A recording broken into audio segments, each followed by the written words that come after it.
पर हुई दोस्ती और प्यार का इकरार हुआ। इकरार के बाद शादी हुई। पश्चिम बंगाल की रहने वाली सरीना खातून उर्फ मुस्कान परवीन आज एसएसपी ऑफिस पहुंची। बताया कि वह पश्चिम बंगाल की रहने वाली है, जिनकी दोस्ती फेसबुक पर नरेश नाम के लड़के से हुई थी, जो कि बीएसएफ में तैनात है और पश्चिम बंगाल में ही उनकी पोस्टिंग है।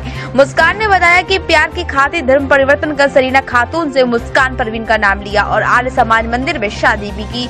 शादी के बाद नरेश ने मुस्कान को दिल्ली रखा और अब मुस्कान का आरोप है कि नरेश ने सारे पैसे उनसे ले लिए, जिसके बाद वह अपने यहाँ रखने से मना कर दिया। अब इसका विरोध किया तो उल्टा मुस्कान के साथ नरेश ने मारपीट कर दी। न्याय की खातिर मुस्कान पिछले 1 साल से इधर से उधर भटक रही है।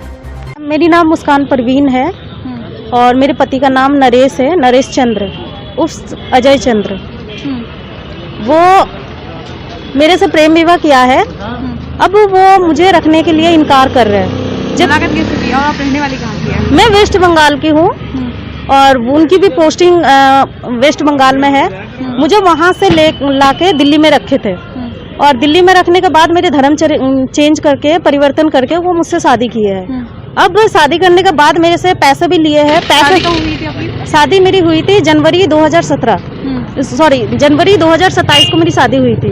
अब वो मुझे रखने के लिए इनकार कर रहे हैं और मैं उनको रहना चाहती हूँ। कौन सी ईयर में? 2020 में 27 तारीख 2020 में 27 तारीख। हाँ जी, शादी की मतलब नहीं, सॉरी 2020 आपको शादी का डेट नहीं याद है तो फिर 27 तारीख 2019 में शादी हुई है और 27 तारीख 2020 को यहाँ मैं थाने में आके रिपोर्ट लिखी थी। जी। शादी की फोटो वगैरह कुछ है? जी है, सर्टिफिकेट। जी। तो मामला क्या हुआ? रखना क्यों नहीं चाह रहे? कोई रीजन? मामला ये है कि वो कह रहे हैं कि अब मुझे दूसरी शादी करनी है, जहाँ पे मुझे काफी सारा दहेज मिलेगा, तुम्हें रख के क्या फायदा। इनफैक्ट मतलब मेरे से जो उनको लेना था वो ले लिया। कितने रुपए ट्रांजेक्शन हुआ है?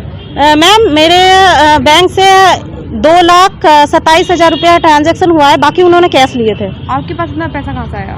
मैम मेरे पूर्वज का दादाजी का जमीन था जो बेच के सब में मतलब वो हिस्सेदारी हुए थे, तो मेरे हिस्से में भी 5 लाख आए थे, मेरे भाई के में भी आए थे, तो वही पैसा रखा हुआ था। जो मैं यहाँ सदर का रहने वाला घर पे आप आए, उनसे मुलाकात की परिवारजनों से? जी, वो शादी के बाद मुझे घर पे नहीं लाए थे।